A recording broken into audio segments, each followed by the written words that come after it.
Life, it comes at us like a train with all its ups and downs, its pains and its joys. How do we deal with it? How do we process it? How how do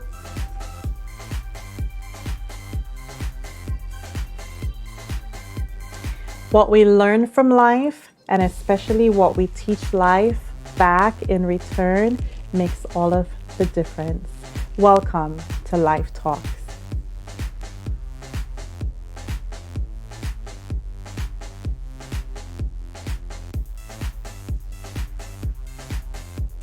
Hi, everyone, and welcome to another episode, a very special episode of Life Talks. We know the state of our nation right now with racial unrest and police brutality being televised. And in the heels of Corona, it seems like Corona doesn't exist anymore. And so I did take a small break from the show, needed a mental health break just to kind of process everything that was going on. But we're back, and I'm really excited because my first guest coming back is just I'm just so excited, and I want you to know that these is part two parts show. It's just going to be transformational. So I invite you to bring your family and ask your friends to come and to join us. My guest today is Dr. Yohuru Williams. He's the Dean and McQueen Distinguished Chair of the College of Arts and Sciences at the University of St. Thomas. Dr. Williams received his PhD from Howard University in 1998. Dr. Williams has held a variety of administrative posts, including serving as Associate Vice President for Academic Affairs at Fairfield University, Vice President for Public Education and Research at the Jackie Robinson Foundation in New York City, and Chief Historian for the Jackie Robinson Foundation. Dr. Williams is the author of Black Politics, White Power, Civil Rights, Black Power, and Black Panthers in New Haven, Rethinking the Black Freedom Movement, and Teaching Beyond the Textbook, 6 Investigative Strategies, and also the editor of A Constant Struggle, African American History from 1865 to the Present, Documents and Essays. He is the co-editor of The Black Panthers, Portrait of an Unfinished Revolution, In Search of the Black Panther Party, New Perspectives on a Revolutionary Movement, and Liberated Territory Toward a Local History of the Black Panther Party. He also served as general editor for the Association for the Study of African American Life and History's 2002 and 2003 Black History Month publications, The Color Line Revisited, and The Souls of Black Folks, Centennial Reflections. He also served as an advisor on the popular civil rights reading, Putting the Movement Back into Teaching Civil Rights. Dr. Williams has appeared on a variety of local and national radio and television programs, most notably Al Jazeera America, BET, C-SPAN, EBRU, I think I pronounced that one right, today, Fox Business News, Fresh Outlook, HuffPost Live, and NPR, and was featured in the Ken Burns PBS documentary, Jackie Robinson, and the Stanley Nelson PBS documentary, The Black Panthers.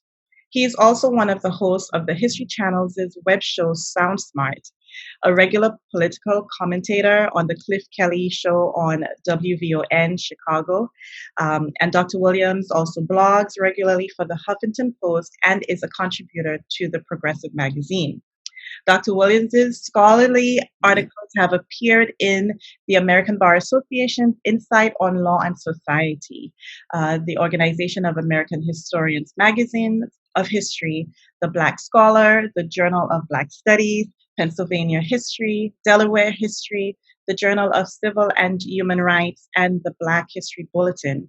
Dr. Williams is also presently finishing a new book entitled In the Shadow of the Whipping Post, Lynching, Capital Punishment, and Jim Crow Justice in Delaware, 1865 to 1965. And that is under contract with Cambridge University Press. Recently, June 17, 2020, Dr. Williams has become the founding director of the New Racial Justice Initiative at St. Thomas. Dr. Williams, thank you so much.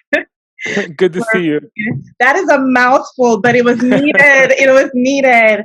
Um, wow. And I do have to say, aside from all of that, Dr. Williams is a friend. I would consider a friend. We've known each other for quite some time, about 10 years now, a little bit more than that. Mm-hmm. And proud to say mentor, one of my mentors. So I am so honored to have you on, not just because of all of your accomplishments, but because of your heart right now and the fact that you're lending your voice to such an important era in our history.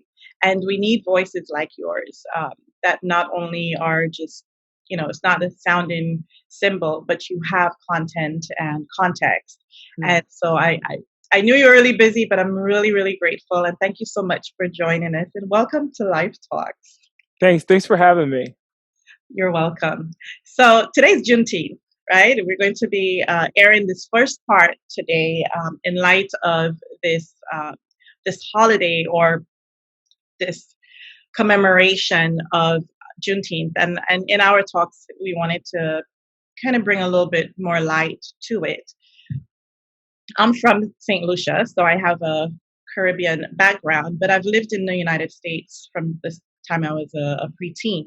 And so it was really important for me to assimilate myself in here and become part of this culture and this history.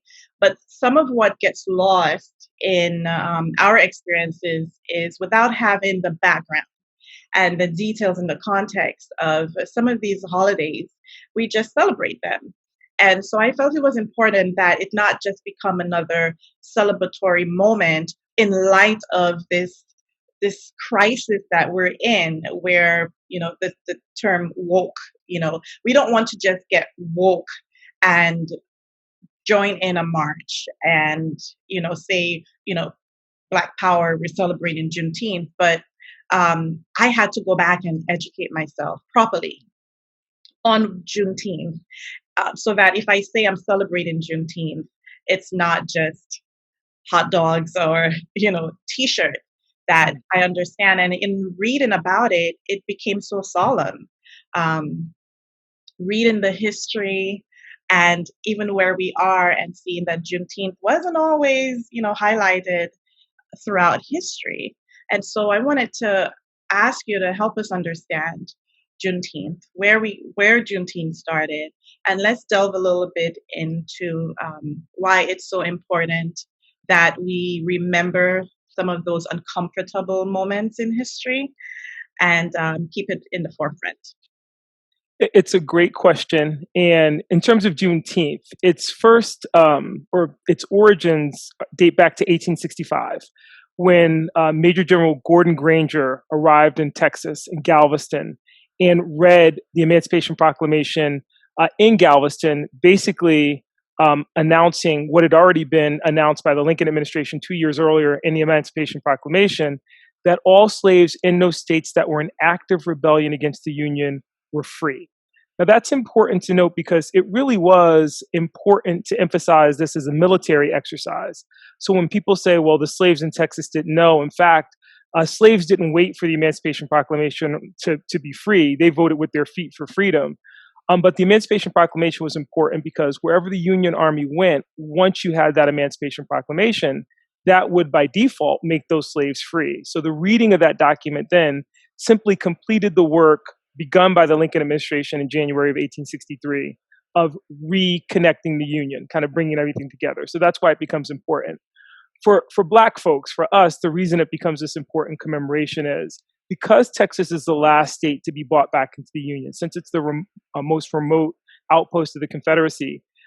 Even though there are emancipation days in other communities, North Carolina was different when the Union Army arrived, South Carolina, but Texas is kind of the completing of that work. And so symbolically as the last, it stands as the moment that we commemorate for our liberation relative to the Emancipation Proclamation. As a holiday, in the immediate aftermath of this, years later, you'll see communities coming together to mark June 19th particularly in Texas. And it really, over the years, will become more of a national celebration in the late 1960s. And one event that's linked to that is after Martin Luther King was assassinated in April of 68. He was in the process of planning a poor people's campaign to Washington, D.C. And in the aftermath of his death, Ralph David Abernathy will take over the organization. They'll be in D.C. in June with this, massive number of people there to protest against economic inequality and injustice. And they're looking for a way to tie that contemporary struggle to the longer struggle for freedom and equality for African Americans. And June 19th presents itself as just that opportunity to say, we're completing this work of freedom. From the founders to the Civil War to their moment in 1968. This is the unfinished business of democracy. And so they choose June 19th. And it's really at that point that it solidifies in some sense, in many people's minds, as a national celebration of slavery, of emancipation for enslaved Africans. Okay. And this order that you're talking about is General Order number 3, in case anybody wants to go on and read it. I also read on some of the documentaries that the individual who spoke mentioned that slaves, like you said, slaves didn't need that to be free because millions of them had used their feet. They had fled and gone up to New England, the northern states and so forth. And so this right here for Texas was really just to let them know, hey, it's done, and what she said was that many even left the country. And, some, went wherever they went. But it was really interesting that to me, it was almost like a mindset change. I don't know if you would agree with that, because to know that slaves had already determined that they were, they knew they were free, but some stayed. It's almost like, you take the shackles off, but for some reason they stayed and they needed someone to read to them that you can go ahead and do. When I say go ahead, we know how the state of, the union was at that point. But tell me about that a little bit more, with just having something read to you in order for you to believe what's already done. It's such a good point because, there's a great collection of documents by the Freedmen and Southern Society Project, and they really document the enslaved peoples themselves talking about what freedom meant.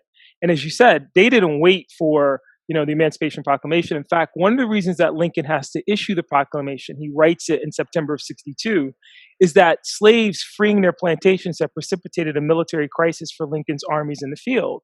And what happens is, as Lincoln's armies are advancing into the South, they're running into these contraband camps, these slaves who have walked off the plantation, and they don't just run north. They go to the Union armies and they say a couple of things. First and foremost, they say, hey, we want to fight. We're the rifles.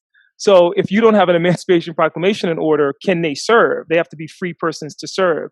Secondly, they're like, hey, we can help build fortifications. I mean, we can help assist in this process. And then lastly, they're asking for, help in manumitting their children and their family members, so on and so forth. And so Lincoln's commanders are writing back to DC and saying, what are we supposed to do? Because the added burden for them is in the field of combat is that Southern planters are then coming to the Union Army and demanding the return of their property, the return of their slaves. So this is a huge legal conundrum for the administration. It's one of the reasons why there's that lag between it being written in September of 62 and not enforced until January. And in that period, you'll see a lot of slaveholders actually try to transport their property to Texas and to other places to try to preserve, their property. But the slaves are really, the enslaved are agents in that sense of their own emancipation. They help to force Lincoln's hand in some sense to issue the Emancipation Proclamation.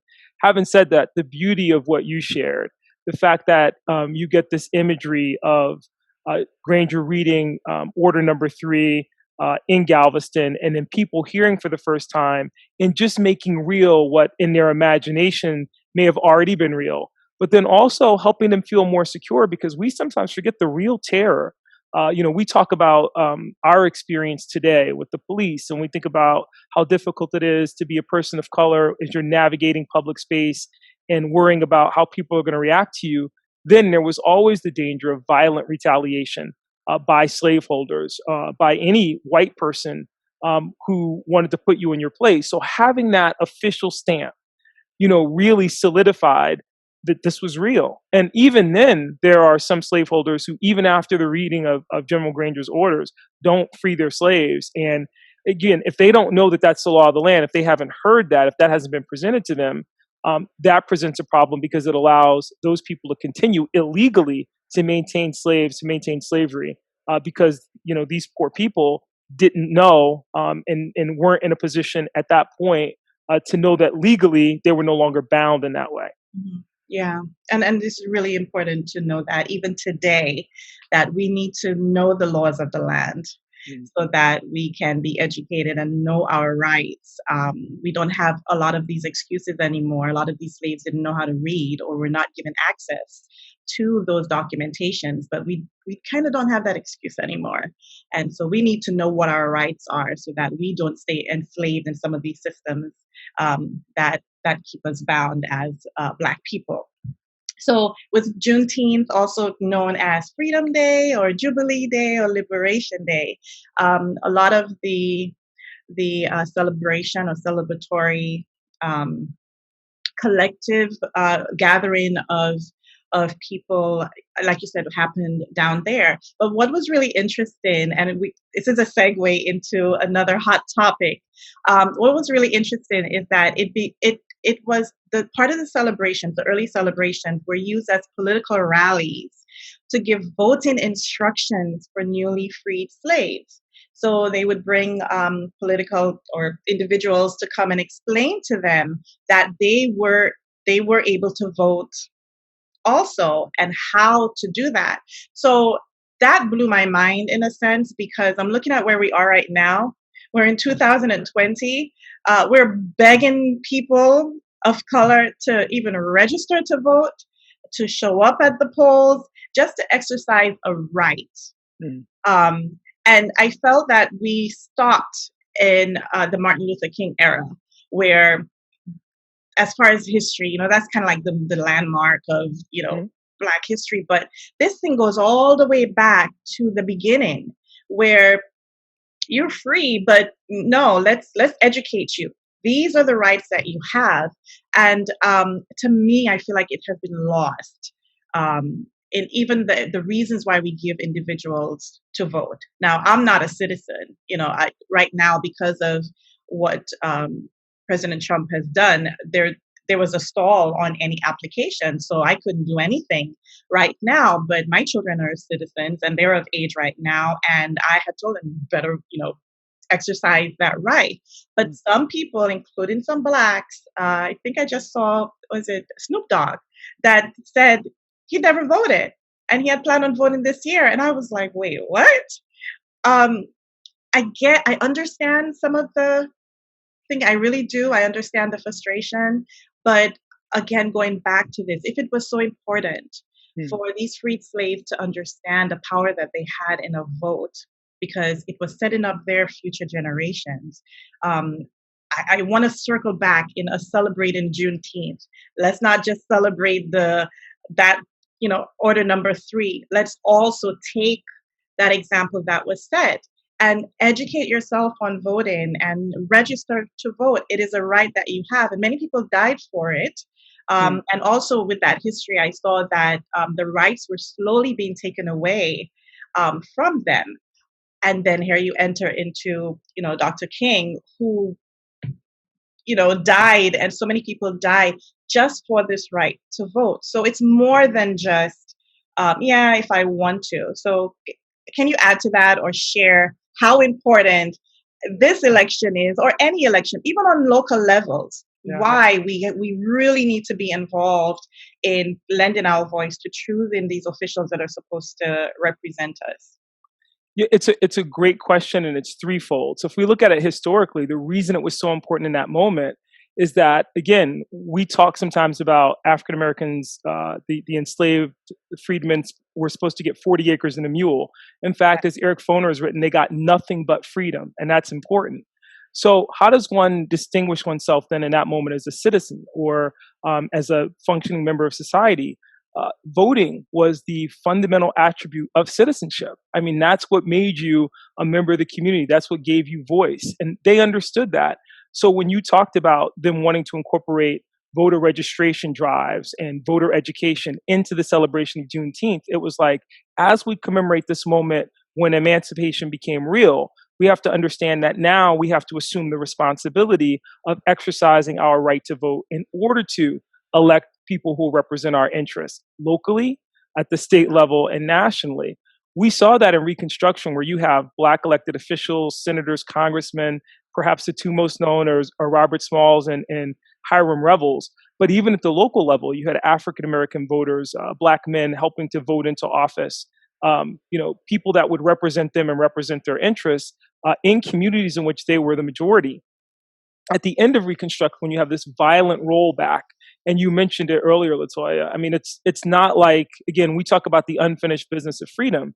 Emancipation Proclamation comes in 1863, only frees those slaves in those states in active rebellion against the Union. And it didn't touch slavery in those states that did not secede. So Maryland and Delaware still technically had slavery, which is why we need a 13th Amendment to the Constitution, which comes in 1865. That's followed by a 14th Amendment, which confers citizenship on the freedmen. A 15th Amendment, which says, importantly, the right to vote shall not be abridged or denied based on race, color, previous condition of servitude. It says nothing about gender, so Black women are not going to be able to vote until the 19th Amendment, along with other women in this country. But importantly, what the 15th Amendment doesn't do is grant Black people the right to vote. What it does is say you can't discriminate. And so, to your point earlier, there are a host of things that you see Southern states do to keep Black people from voting. Poll tax. You have to pay your taxes in order to exercise your franchise. Well, remember, we said Blacks got nothing but freedom, so they don't have property or capital to be able to do that. And there's all kinds of unfair labor practices, sharecropping, the crop lien system that prevent them from accumulating capital to do that. There is the literacy test, which was basically a device where you had to read and interpret a section of the state constitution to the satisfaction of the examiner, which, again, if it has to be to my satisfaction, you're never going to satisfy me that you know this well enough if I'm the white examiner.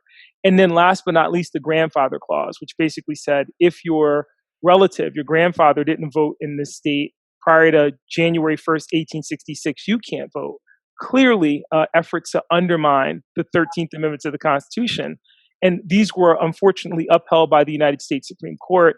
And so it became increasingly difficult and yet at the same time increasingly vital for Black people to vote, to think about ways that they could influence the political process through what they were able to do at the polls. And they faced grave danger in so doing. You had organizations like the Ku Klux Klan that came in the middle of the night to dissuade Blacks from voting using violence. You have political chicanery at the polls. You have a very famous case, the Colfax Massacre in Louisiana, 1875, where literally about 300 African Americans, as many as 300 African Americans, may have been slaughtered by a white mob that's trying to prevent them from holding a political caucus. And they attack them in a church and fire the church and kill these individuals as they're fleeing. That goes to the United States Supreme Court, and the government is trying to prove that this is a violation of the 15th Amendment and the Force Act of 1870. And the court says they were in a church, prove they were voting. Well, they were having a political caucus for the purpose of determining how they were going to vote. So we see this throughout the 20th century. And by the time we get to the civil rights movement, it's not just those things, it's the white primary. So we think about political parties today and why this is so important. All of us assume that we're members of political parties, but the fact of the matter is, if you vote Democrat or you vote Republican, it doesn't make you a member. In the southern states, what they would do is they would have the white primary, which was a members-only event, which virtually assured that no Black candidate or any candidate who was sympathetic to Black issues and demands would ever make it past the primary. So even if Black people did vote, they'd only be voting for the candidates that were endorsed and who supported white supremacy. So these are the things that kind of define the landscape for African Americans up until the Voting Rights Act of 1865, which puts teeth back into the 15th Amendment and says, because we didn't need another 15th Amendment, right, the right to vote, but you got to have enforcement. Right. And then the 24th Amendment, which outlaws the poll tax. Today, as you said, people still don't exercise that right, and it's a sacred right because people did fight and die for it. Yeah. I really hope that this, what you just said, puts more teeth into the conscience of people, because I don't know what else we can say. What more do you need to see to know that you may think your one voice is not significant, but it is. It may not change something, but there should be a pride within your heart that you've honored your ancestors by upholding what they fought for or even died for. So maybe that's where the shift is, because you'll hear, well, nothing's going to change. They'll still get elected. But is that really the point? Or is the point to exercise what blood has been shed for? So hopefully we'll see a difference at the polls, and we will join and continue to celebrate. So this is part of celebrating Juneteenth. Well, I like your point too, Latoya, because it's about accountability. When you vote, because you mentioned Snoop Dogg earlier, when yeah, we don't vote, we can't hold the people, whether we voted for them or not. It's all about holding elected officials accountable. And I right, think what's interesting is that we're watching this play out in Minneapolis with what happened here with George Floyd. We're watching it in Atlanta. We're watching it in Virginia, where the black voters are able to come in and say, we put you in office. And so therefore we demand accountability when issues that are central to our experience come to the fore.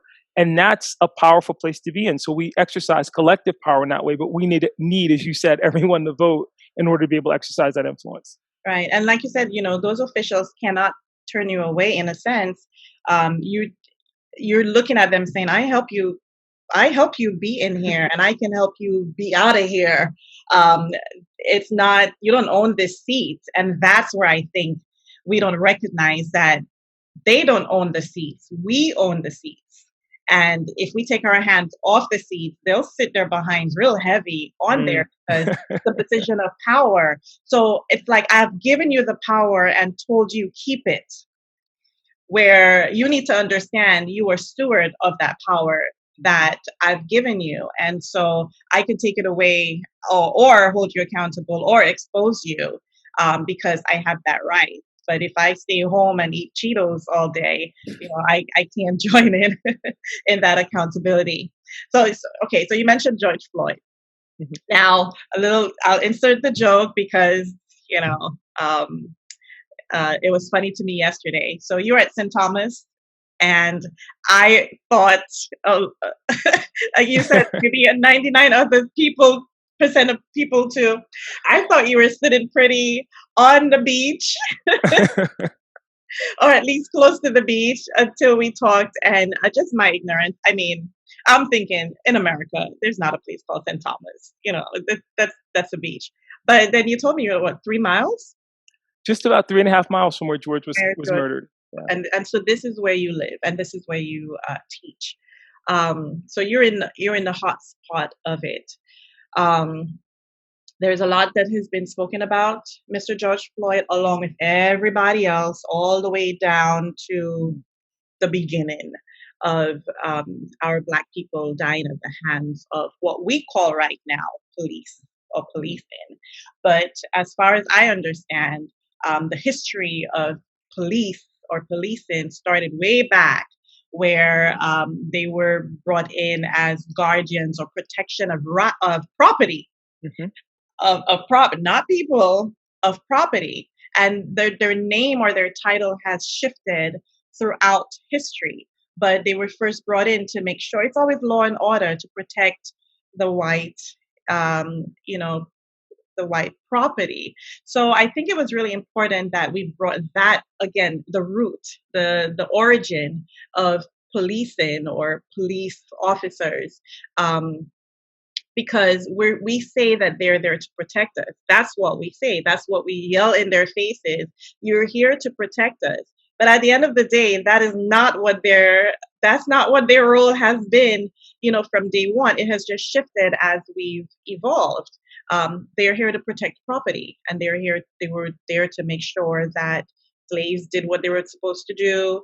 They didn't interfere in what they needed to interfere in. So this systematic and systemic issue that we have, where now there's words that has been taught for a long time, the defunding of police or community police or even the abolitionists, um, of police. We hear these terminologies now, and for me right now, for those who don't know the history, or even for our young people who are just getting to know these terminologies, um, this defunding of the police is hitting a sore spot that I don't think people really understand what it really means when someone is saying defund defund the police. I think Angela Davis was one of those who has been talking about this for a long time. And so for me, even though I have a background in criminal justice, I needed to go back to make sure that I understood the terminologies, of that. So this system has been not broken. We think it's broken, but it's working perfectly according to what it was originally set up for. So if we want to see change, we can't tell them to change something that they don't think it's broken because it's operating just fine, And even Rodney King, even though he was, kind of like the last like major, where until now, Rodney King's beaten, it was a 50 something lashes, was televised. And yet still the police were let go. They were told they did nothing wrong by a all white jury, because they were doing their job according to the jurors. We saw that and was like, whoa, what's going on? But again, back in history, it is the same thing. They were supposed to, police are set up to protect property and protect each other. There's a brotherhood there. And if it's not caught, I got your back.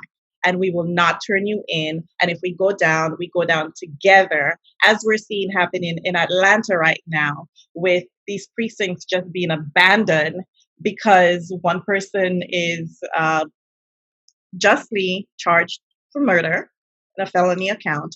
But the rest of the officers are like, oh, okay, you guys don't want us around, or you want this, you're on your own. People are shocked, but I almost want to say, don't be shocked. That's what it's set up to do. They're supposed to band with each other. So the defunding and community policing, is there any benefit in that? Can we see a constructive change right now? And I know you've written an article just recently about that. So I want to know your thoughts. Help us understand a little bit more. It's a wonderful question, and I think you're right. Most people, when they hear defund police, are terrified. What does that mean? Does it mean that, who's gonna? The question you get a lot of times from people is, well, what happens at something at 3:00 in the morning and I need the police? And really, what defund the police says is that police are actually operating in a capacity or incapacities now that don't really require the warrior law and order mentality they often bring to a scene.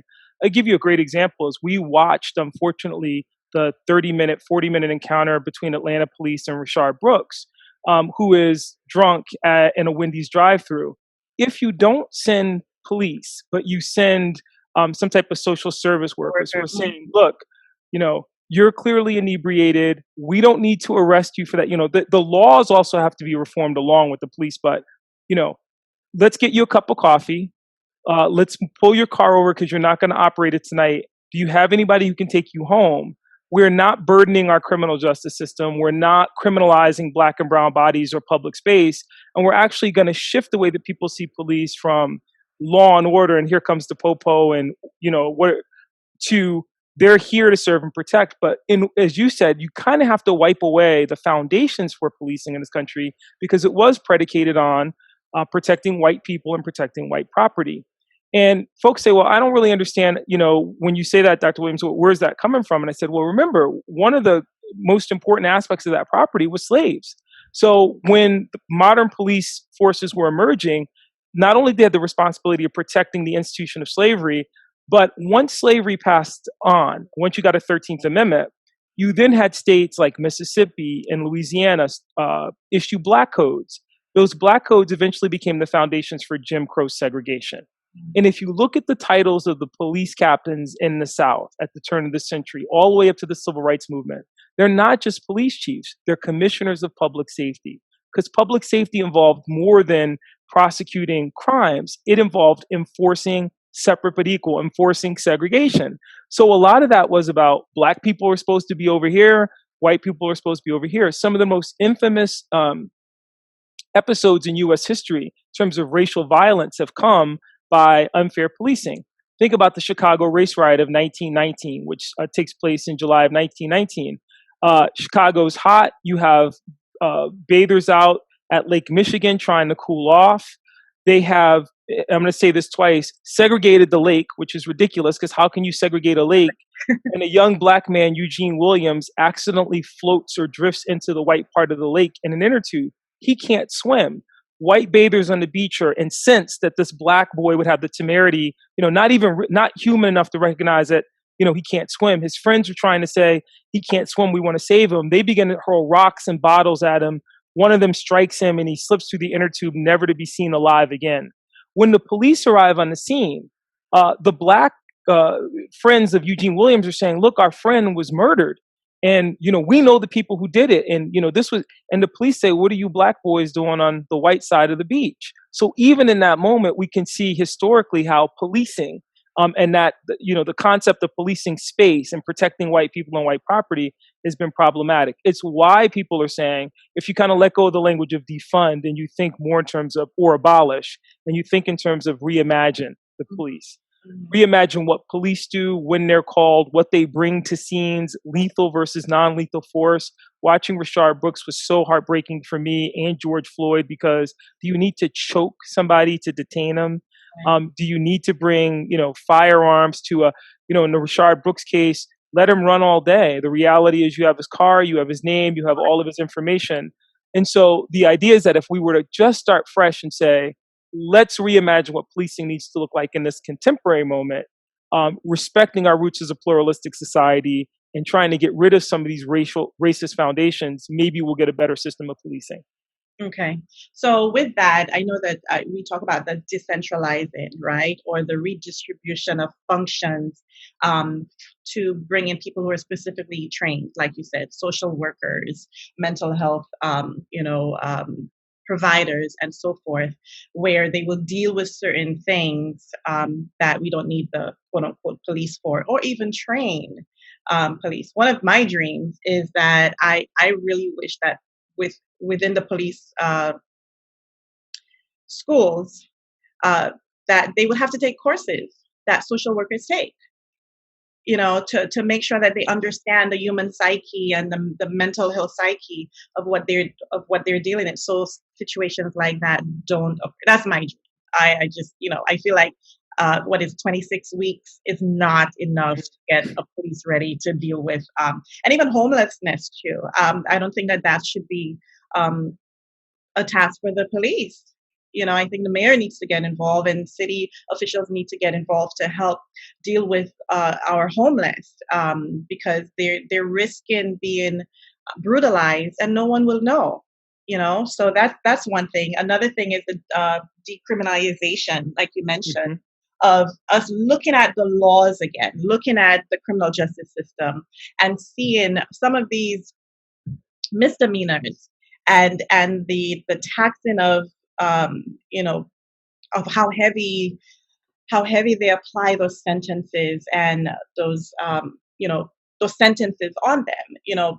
Some of these misdemeanors or these smaller crimes don't need to have that kind of I call it evil. I really call it evil. They just don't need to have those kinds of penalties on them. And I guess that's what you're talking about, of the reimagining, of it. Now, the abolitionists are talking about just squashing it all the way and bringing in what community. We're talking about community involvement and so forth. But how would that look, though? Well, what's so exciting about this is that it could look, depending on the communities, and we're really creative. I mean, it could be a true opportunity to reimagine communities as a whole. So when I was in Bridgeport, Connecticut, I know you were part of this work, we were talking about really reimagining K-12 education and universal pre-K. And the idea was that you would build community centers where childcare, social services, healthcare, would all be available in that community. But then you'd also have social workers, police officers, healthcare professionals who worked there that got to know the people of that community and who knew something of the history and the culture of the people who were in that community. Right now, part of the conversation here in Minneapolis and other places is if you want to be a police officer or a teacher or whatever it may be in the city of Minneapolis, you need to live in the city of Minneapolis. You can't be in the suburbs and come in, to treat people who live here like they're somehow alien or foreign. And part of the problem, and you said, I think beautifully, eloquently, Latoya, is the criminalization element. So that when police show up to the scene, there's fear. Some police officers, like some teachers and some other professions, have never met or had any experience with communities of color. And so, what is their basis of knowledge in dealing with these alien people? They show up at a scene, and we are shocked when we're treated well because many of us have the memory of encounters with police. I remember my first encounter with the police, which was hostile, and I had done nothing wrong. Because I now can see the fear on their side and that everything that they think is going to happen. Most of that work can be done with de-escalation techniques where you don't assume the worst of you don't need to bring a pistol to asking somebody to move their vehicle from. That's a very different scenario. We watched the video of a young gentleman from the Caribbean who was shot by a New Jersey police officer. Same deal. The policeman was trying to help him, then he sits him in the back of the cruiser. This is going on and on and on, and eventually ends up shooting him because he won't get in the cruiser. And I'm thinking to myself, that could have ended 30 minutes earlier when the guy said, I don't need a ride from you or drop me off here. And it just extends and extends and extends. We want to be sensitive to the difficult job police have, but part of that is the reimagination too. And those who argue for abolition, I understand that because part of their argument is, we understand that there needs to be something in place to deal with social issues like domestic violence, like homelessness. Like at the same time, if we are asking the people that we have trained to do this, to come in with this mentality that, it's like cops, the bad guys are this, and we've got to be rough, and we got to, and then we create a police industrial complex where it was the military industrial complex. But now we watch police in Ferguson, Missouri, after Michael Brown was killed, showing up to protest, decked out like they're fighting the war in Iraq with the surplus, hardware from the war in Iraq. And then we wonder why people are destabilized by that. And communities are saying, defund that. You don't need a riot shotgun and a tank to come in and police my community. A little care and interest in the people who were here would produce a lot more understanding and empathy between both sides, but more importantly, would give the community a sense that the police have a stake in the community and aren't there, as James Baldwin famously said, to parole and corral us in twos and threes like an occupying army. Mm-hmm. So this leads me into a real passion of mine and a mourning of mine is with our young people and our young adults. Who are seeing this, and it's a raw anger, it's a raw frustration. Those older ones who have been seeing this happen for a while, it's like levels of frustration or shock or this cannot be happening. And we also have those young adults now who are younger seeing those things and feeling helpless, right?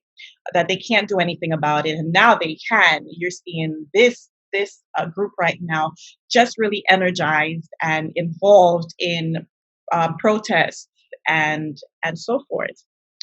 I heard for our young Black men. I heard for our Black women also, because there is this frustration, this anger, this grief, and I don't condone the riots, but I understand the riots, and it's important that we say that, because when you have unresolved hurt and anger and shame and whatever, it has to go somewhere. And because we have not, as a society, been given the proper tools to manage our anger and our grief, we see it. It's the same with domestic violence, right? It has to go somewhere. And unfortunately, sometimes the fist transfers it to the face of the woman or the child or the male or whoever the victim is. But we have got to figure out a way to harness all of these, the energy, all of the emotion that we have, to redirect it. I mean, we talk about the redirection of policing, but we still need to talk about the redirection of our energies, of our mind space, of our education, and knowing that it's part of the legacy that we're going to leave for our future generation, for the world we want to see in the next 15 and 20 years, is really determined on what we do with this now. And violence on violence is not the ideal way, but I feel like they don't have anything else to do, and they're crying out, asking, like, what do we do with this? And I did talk, we talked about that, and to give some helpful tips. And we know education, yes, is one of those things. But what else can you say to our Black young men and young women who are angry, who are crying themselves to sleep at night, who just want to punch a wall, to just, be really real. They just want to punch a wall. And like I saw with even Rodney King, those brutal beatings of whites, once those riots went out of control in Los Angeles, and their markings on the fences, like, I am Rodney King. There was one white that was brutally beaten and sprayed with black paint, and written on there, they kept screaming at him, "You are Black now."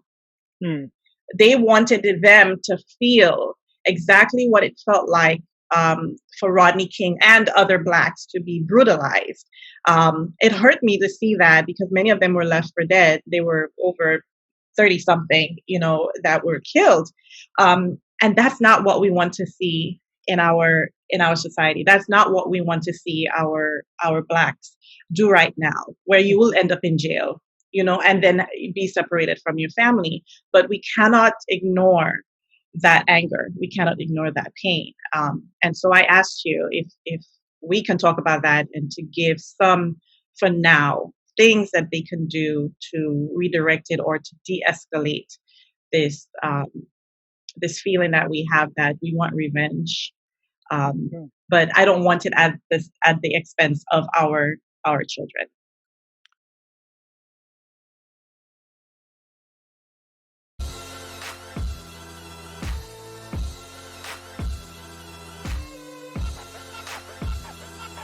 Thank you for joining us on another episode of Life Talks. I hope that you were inspired and that you have felt a rejuvenation in your life. And I hope that what you are saying right now is that the answer that you are given to what life has thrown at you is that I am still here. Email us with your Life Talk ideas at mylifetalkstv@gmail.com. See you next time.